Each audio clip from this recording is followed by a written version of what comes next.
It was just after sunset when the knock came, sharp, authoritative, rehearsed. I opened the door to find two men in mismatched uniforms, plastic badges clipped too high on their chests.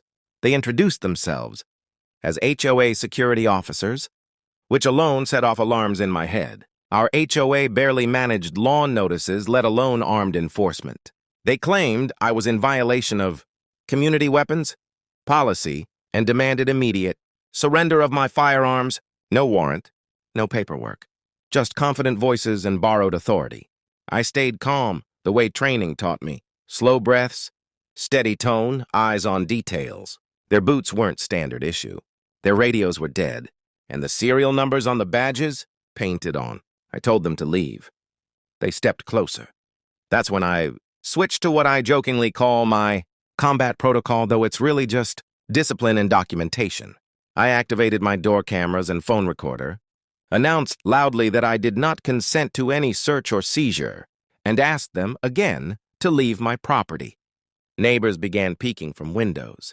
One man tried to bluff, rattling off penalties that didn't exist. I didn't raise my voice or touch a weapon. I didn't have to.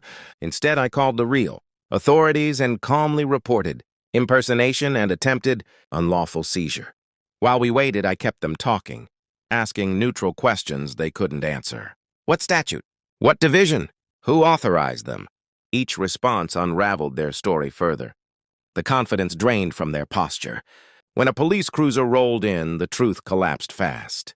The officers checked IDs, fake. The so-called HOA cops suddenly couldn't explain why they were there. One admitted they'd been asked by an aggressive HOA board member to scare me into compliance after losing an argument at a meeting. The night ended with statements, warnings, and a serious lesson for everyone involved. My gun stayed locked and legal. My rights stayed intact. And the HOA? They got a cease and desist that shut down their nonsense overnight. The real victory wasn't intimidation or force. It was composure. Training doesn't always mean combat, it means control. And sometimes the strongest response is knowing the rules better than the bullies pretending to enforce them.